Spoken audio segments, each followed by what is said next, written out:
Hey everyone, EnigmaCoinCollector here, and I have been jonesing for a nickel hunt for the past few days. I love hunting nickels. It is my absolute favorite coin to roll hunt, and I decided to finally go to my bank that can get me nickels and get a couple of boxes, and here they are.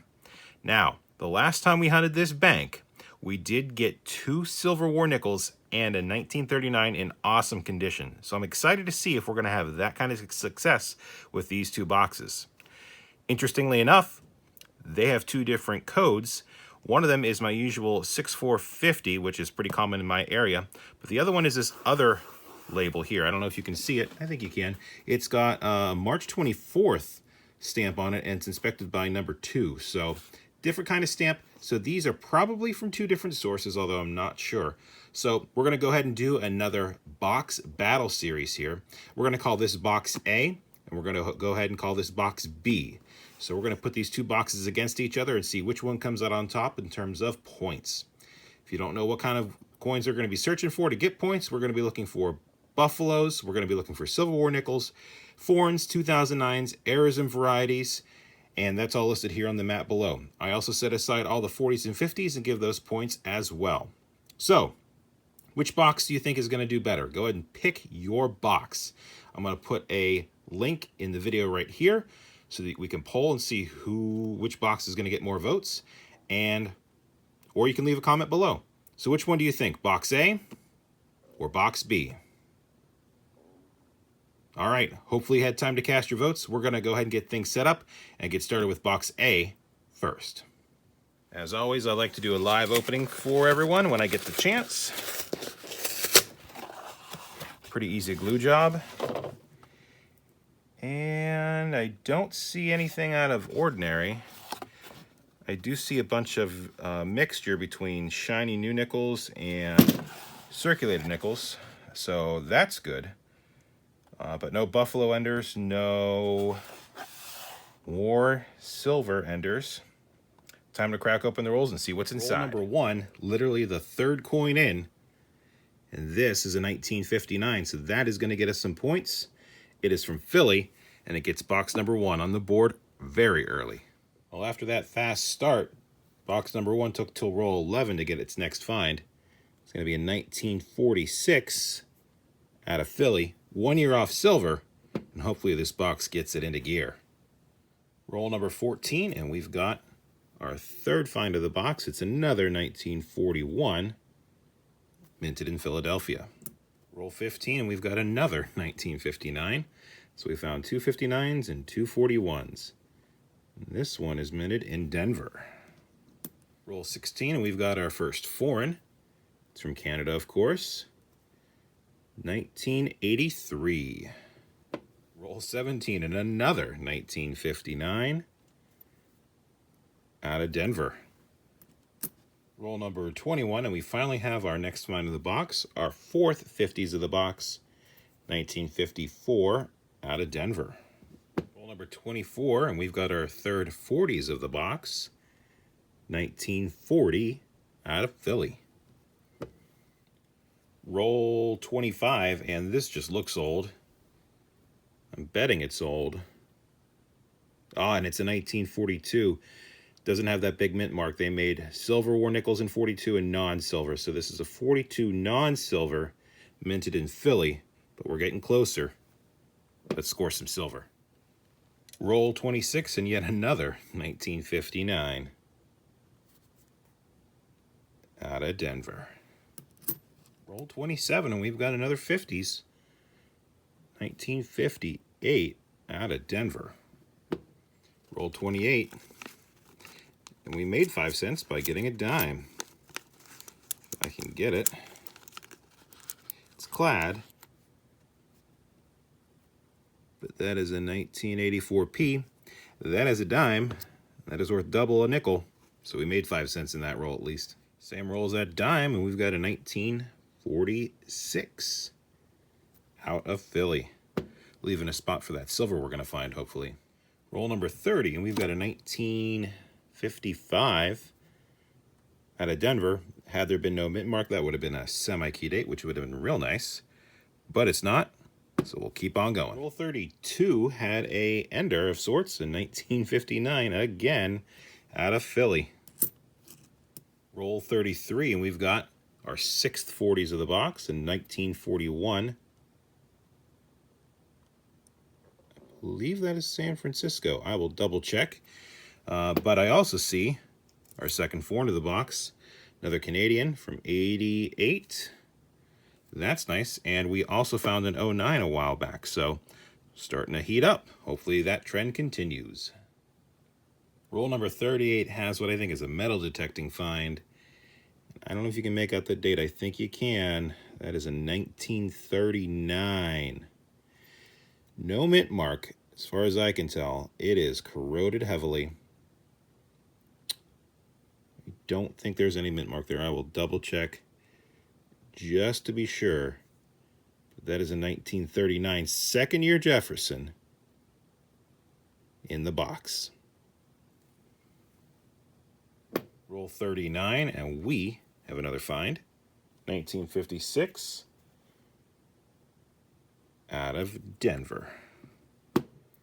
Roll 42, and I just cracked it open, and this looks pretty green to me. So hopefully this will be a silver war nickel. Oh yeah. 1943. That is silver. Where is it from? San Francisco. Oh, that is cool to find.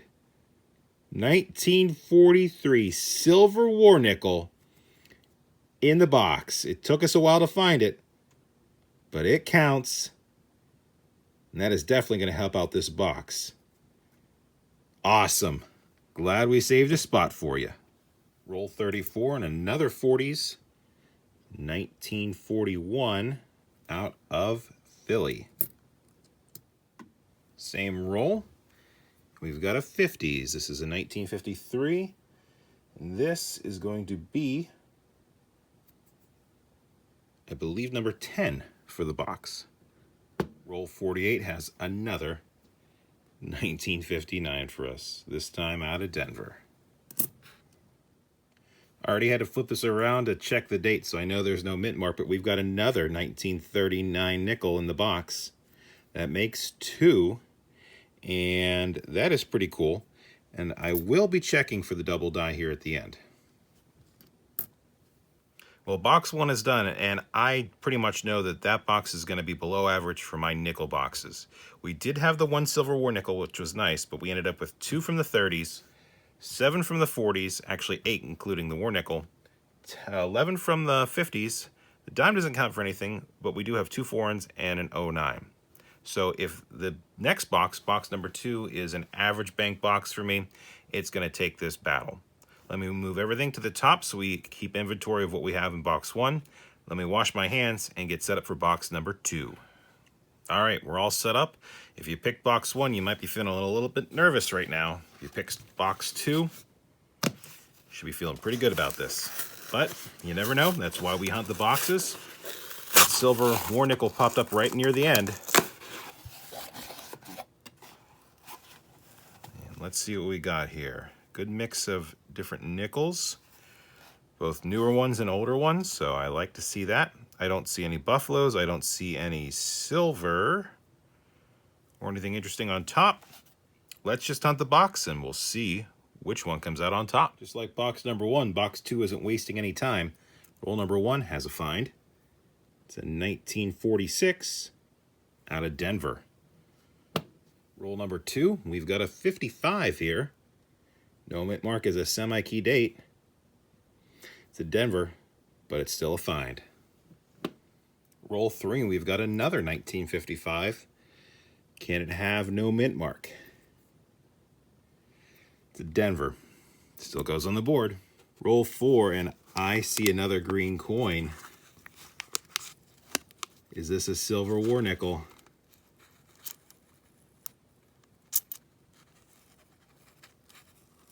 It is.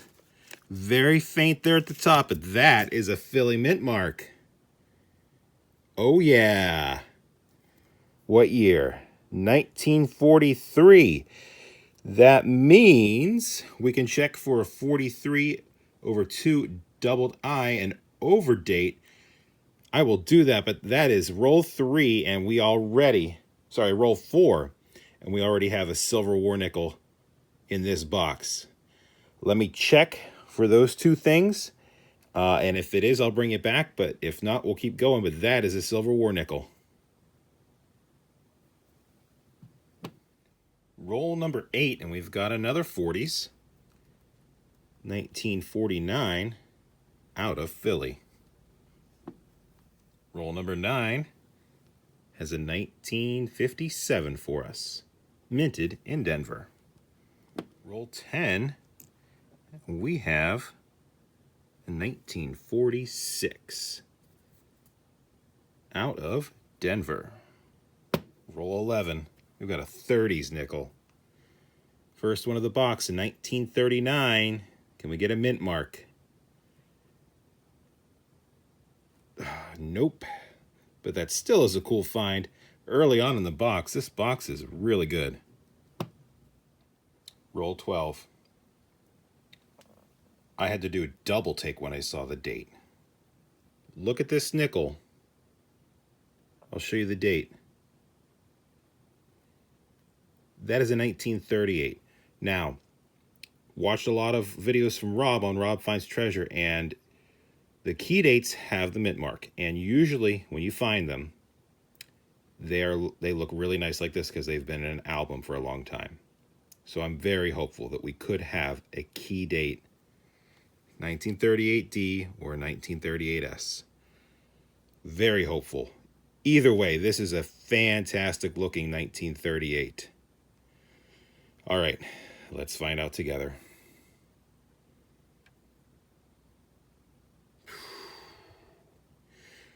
No mint mark, but we've got steps on there, and that is just a beautiful looking nickel, no matter how you slice it.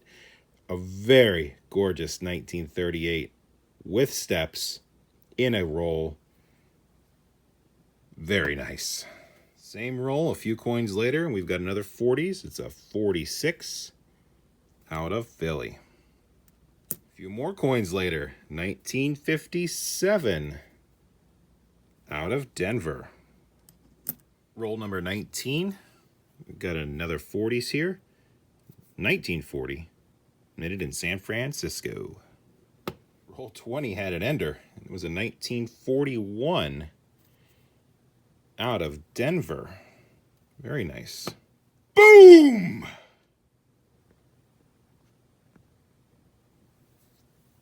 My first ever V-nickel coin roll hunting. Oh yeah. Wow. It is trashed. It is slick. And I love it just the same. 1911. Oh, man, does this feel so good. Oh, wow. That is so cool. I'm going to pause the video for a little bit. I just want to take this moment in. That is awesome.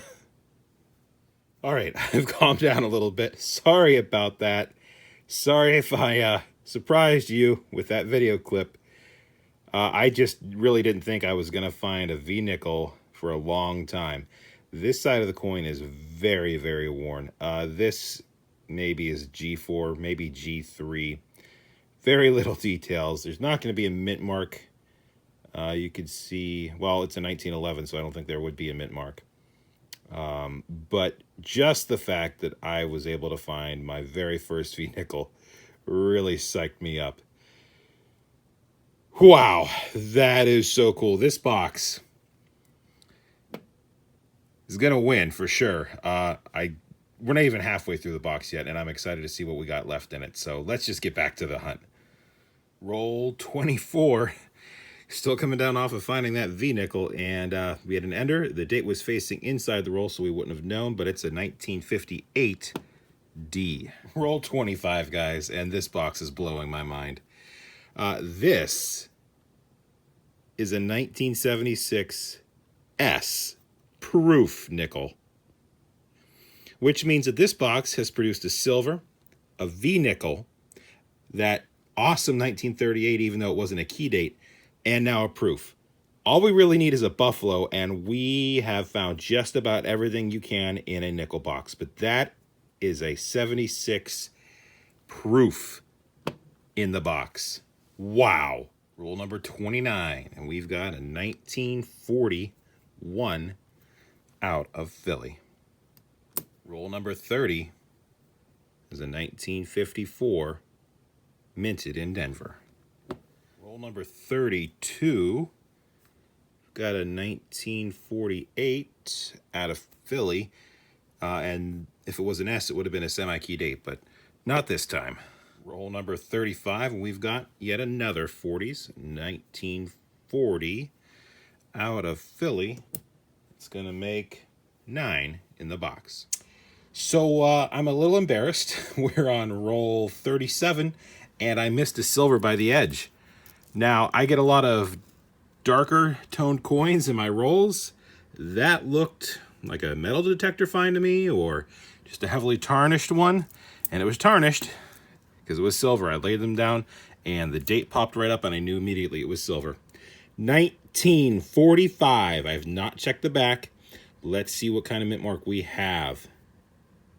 And it's a Philly. 1945 Philadelphia silver. War nickel in the box. That's 2. This box is literally blowing my mind. It's been a great box, and we aren't done yet. Let's see what else this box can pull out of its hat. Same roll as that last silver, and we've got another 50s in the box. And this one is a 1953 out of Denver. Roll number 40 is going to have our 8th from the 50s. We've got more 40s than 50s. It's a 1954 out of Philly. Roll 41, and we've got a 1941. This box just keeps chugging along. 1941 out of Philly. Roll 42. We've got a 1948. Oh, I thought that was an S for a moment. That is a Denver, and we're running out of space on this mat. Coins later, 1941 in that same roll out of Philly. Another few coins later, and we've got a 30s. This is ridiculous. 1939. I don't think there was a mint mark. No, it was already flipped. I didn't see a mint mark, but a 1939, our third 30s of the box. This is a massacre. Roll 44, and we've got another find. It's a 1954 out of Philly. Roll 46, and we've got another 1941 out of Philly. Still on that same roll. 1959 out of Philly. Roll 49. 1957 out of Denver. And a few more coins later, another 50s. 1954, also out of Denver. Roll 50, and this is just nuts. Another 30s. This is a 1930. Can we get a key date? No, but still, 4 30s in the box. One of them, I still just can't get over this. 1938. Beautiful. All right, I'll finish the hunt. Box is just about empty, and the battle's pretty much decided. It's going to be box 2, but I will bring you back in for a recap and show you just how bad it was. If you were following along, you knew that box number 2 totally ran away with it. 78.5 points. Almost took the cake for my best box ever at 86, but it is still the second best nickel box I've ever hunted. Box number 1, 37.5 points. Didn't even get up to my average of 52.8. So box number 2 wins the find of the box. 1911 the nickel in the box. It's slick, but I will take it. Other notable finds, look at this 38p. It's going to upgrade my album for sure. 4 in the 30s. We had those 2 Silver War nickels and the proof. Really cool stuff. Box number 1, we did have that 1 Silver War nickel, the 1942, but it was nowhere near enough for box number 2. Totals, there you can see that 1 V nickel, 2 silvers versus the 1. We did get 2 09s in box number 2, a P and a D, which is cool. And what else? The 1 proof, 4 30s, like I said, box number 2, 13 40s in box number 2 versus 7, and 12 50s in box 2 versus 11 in box 1. So took the cake in every category. It was a thorough beatdown, but it was really fun to hunt those 2 boxes. Like I said at the beginning of the video, I've really had the urge to hunt nickels lately. Have I not hunted a type of coin for a while and you really want to see me hunt that? Feel free to leave a comment below. Maybe I'll put a pull up here in the top right corner. Also, I see a lot of coin collectors doing live streams. Now, I've not really considered that for this channel. I'm just doing this for fun, but would you guys like to see me do a live stream and get to communicate with you and talk to you during the live stream? If so, leave a comment below, and again, I'll do another pull up here in the top right corner. A thumbs up on the video would be great. A subscription to my channel would be awesome. And remember, it's always a mystery until you crack open those rolls and you find out what is inside. Thanks for watching. Catch you on the next video.